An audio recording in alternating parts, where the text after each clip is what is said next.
Guys, what's up everyone? We're back on a good old, what is this, Monday morning. Had a good weekend this past weekend. Fished the TXTT Championship on Toledo, made a top 10 in Angler of the Year, made a little money. I'm gonna have already released a video yesterday, gonna release another one. Was gonna do one today.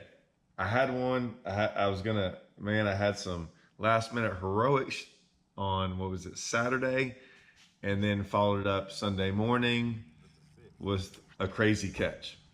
I was gonna do all that, had it all planned out, I was gonna work on it. And then I got a phone call last night. It changed all this. So I was like, let's talk about this just for a second because it happened. I don't wanna wait too long. I wanna talk about it right now. Now, do I have all the details? Nope, I don't. I'd say the phone call I trust pretty much. And so here's what happened. I had heard something went down in the BPT. Once again, I rarely pay attention to this stuff. Not because I dislike it or anything like that. I really don't care anymore. Like I stopped caring a long time ago. The reason I didn't pay attention was because I was fishing my own championship. 2 days of practice, 2-day tournament. With everything going on, I don't have time to look around and see all the gossip and drama in professional fishing. It's just getting worse and worse. And like I said, this I actually could care less about, in the sense of how many times is it gonna happen? Like, it's ongoing. It's ongoing. It's been going on forever. And is anyone surprised? Are the anglers? I feel bad. Do I feel bad for the anglers? I don't, man, that's a whole nother story. Do I feel bad for them? Like 5% feels bad for them. The other part is like, man, what do you expect? You knew what you were getting into. We all got into all this thinking things were going to be done the right way. And they are done the right way for two reasons. They're done the right way when fishermen act the right way, when fishermen do the right thing. But we all know, and we've all been around fishermen, and they like to push the limits and do things the wrong way.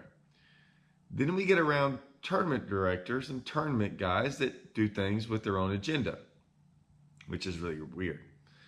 Then we have these other people, these not influencers, but they have their own agendas with the tournament trail that aren't the tournament directors. They come in all sorts. They're sponsorship people. They're people that have some investment, something to do with the tournament, right?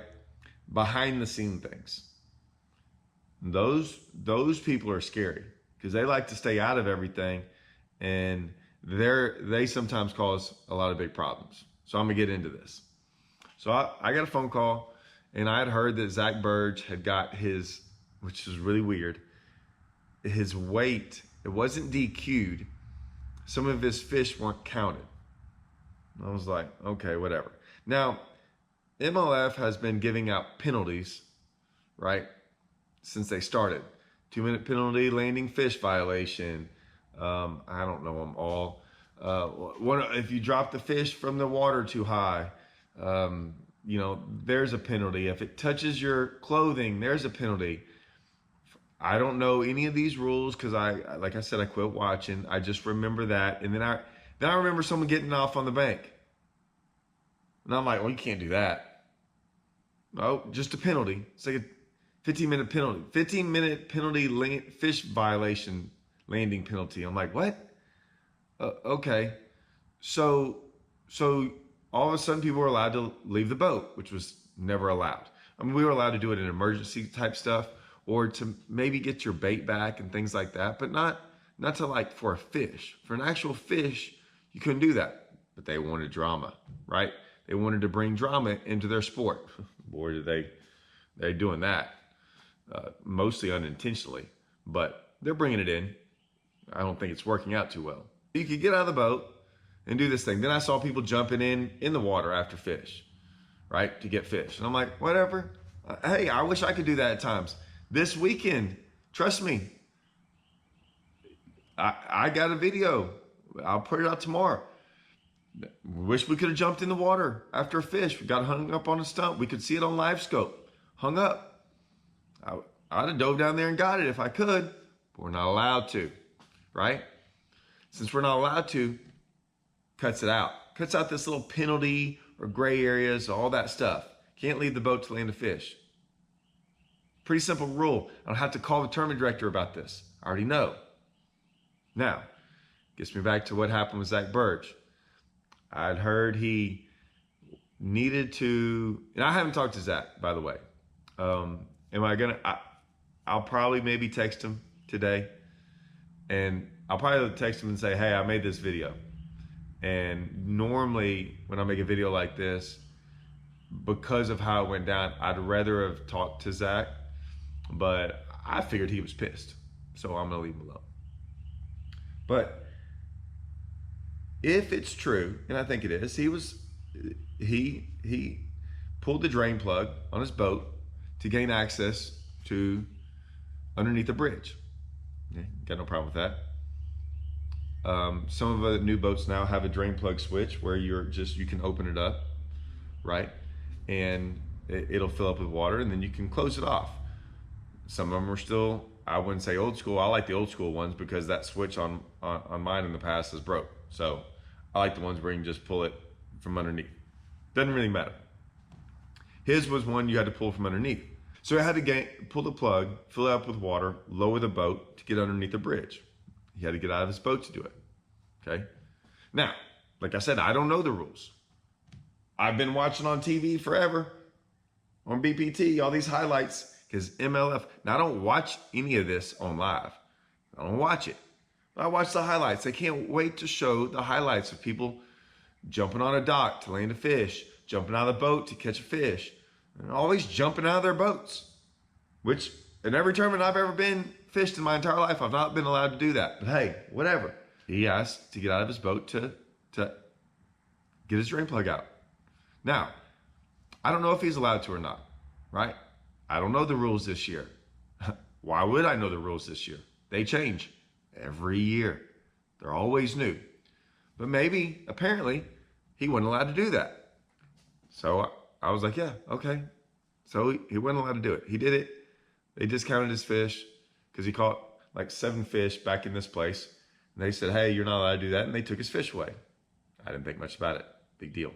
Got a phone call. It's not exactly how it went down from what I've been told. I don't know this.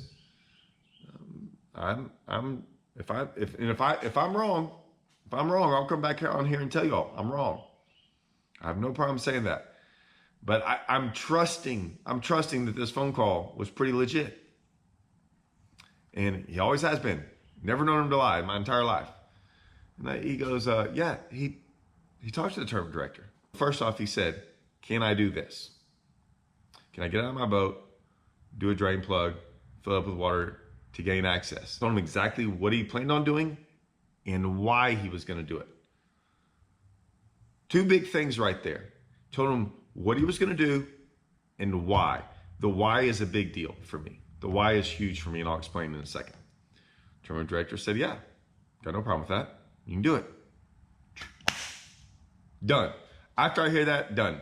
I don't care what anyone has to say. Anyone. Now, the only time you have to worry about this is if you're breaking the law, right? Tournament director holds, for the most part, for the tournament organization and the rules coming back on you on catching fish, the tournament director is like, there's nothing higher.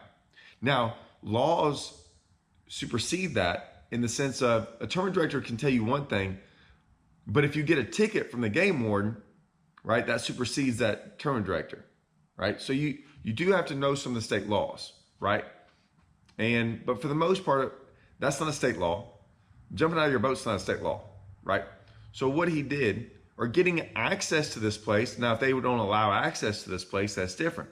But I don't think that's the case. So he didn't break any laws.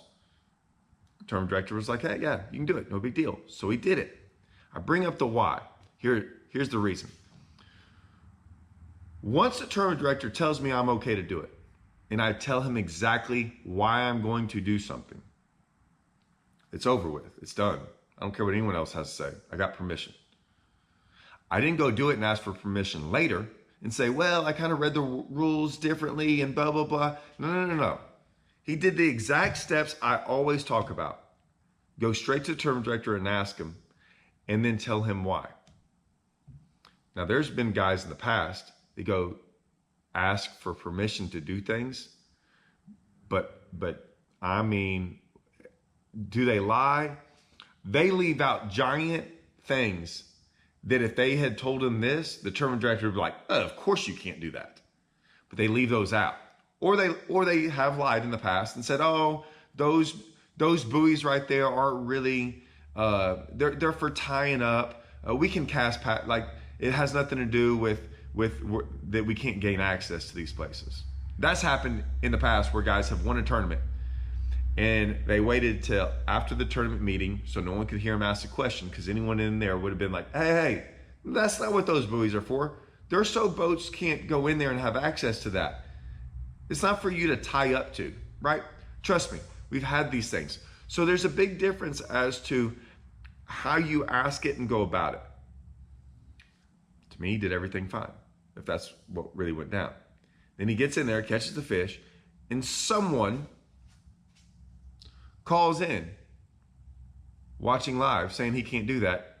Then the tournament director calls him back and says, hey, you can't do that. We're gonna have to DQ. You can't allow them fish. Well, wait a minute.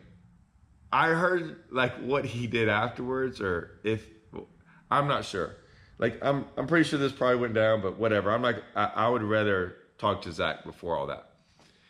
And it's not a big deal. It's nothing big. It's just like probably what I would have done. Yeah, I don't know what all I'm gonna say is this. I bring this up because it reminds me of what happened to me in a championship almost 10 years ago to the day. And that's why I'm bringing this up. Me and Russell fishing the championship. We're leading on day one. Now they give away a boat for first and second. We're leading the event after day one. Got a pretty good lead. We go out there on day two and start smashing them. We're smashing them. At 9 o'clock, our boat breaks down. Now we have a camera boat with us, okay? We also always travel with two boats usually because we can go practice separately for these championships or these tournaments. So we were in Russell's boat. I had my boat there at where we were staying. We're like 20 miles away from the boat ramp. We break down. The camera boat is with us. And the cameraman. Now in the rules, you're not allowed to fish by yourself. You have to fish with a team partner. So anytime your team partner's not there, you can't fish. So we called the tournament director up and said, hey, here's what went down. We broke down. Camera boat's with us. Cameraman's on the boat with us. What can we do? Now, in the meantime, we're also calling other anglers on the water and be like, hey, can one of y'all maybe take us back to the ramp, right? And see if we can like switch boats or do whatever. Figure out something. So we got one of our buddies who didn't catch him very good on day one. He's like, man, yeah, we'll take y'all back. That's 30 minutes out of the way, big deal. But we talked to the tournament director and he's like, I'm like, hey, the camera boat's right here. What if one of us, me, rides back with the camera boat driver and the cameraman stays with Russell? Russell can't fish. He won't fish while I'm gone. Cameraman will be there, films the whole thing. I'll go with the camera boat driver, take me back. I'll run up there, drive his truck and trailer, back up, get my truck and boat, bring it back down, recheck everything, like check my boat, check the live wells, do all that, go back out there. He said, yeah, no problem. Boom, gone. So I load up, we drive back. It was a 20, 30-minute drive.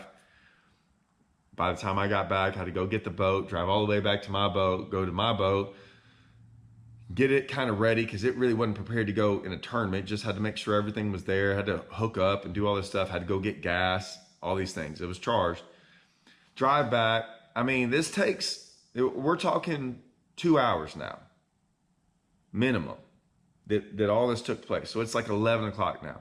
I get down the boat ramp and I'm waiting for them because they're not there. Most of the time the tournament directors, I call them up. I'm like, hey, where are y'all? Like we got a boat. First and second place is a boat. And come on. He's like, well, we kind of talked. We kind of talked it over. I'm like, we. And man, we don't think that's kind of an unfair advantage for y'all because y'all are getting an advantage because the camera boat was with us. And I'm like, well, oh, you think that would have been some really good knowledge to hear about 2 hours ago? We just told a guy, our buddy, that would have taken us back, don't worry about it because you said it was okay. You just told us it was okay. So we spent all this time. We could have been fishing this whole time. We could have been fishing this entire time. We were smashing on them. It's on camera. And instead, Russell's not fishing. I've been out here doing this. And now, and you didn't call me back. I had to call you, ask where you were, and then you decided to tell me? Man, so then I had to do all that, get back in the boat, because they had to wait for the cameraman, had to come get me back, go back out there. Now it's like 12:30. We got to weigh in by like 2:30 or 3. So I finally get back, and now we have like an hour and a half. We had to still wave someone down. And we were, I think one of the, since we were boat 1, or like one of the top 3 or 4 boats to leave that morning on day 1, we were going to be the last boat. So we had the last weigh-in time.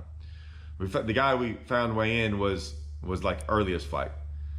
So we got in their boat 45 minutes with our fish and then had to watch them fish for another 45 minutes before we went in. We got like an extra hour and a half. We caught like 2 or 3, maybe we caught a bunch more fish, but we didn't get to go to like we only went to our first spot. We had like 4 spots.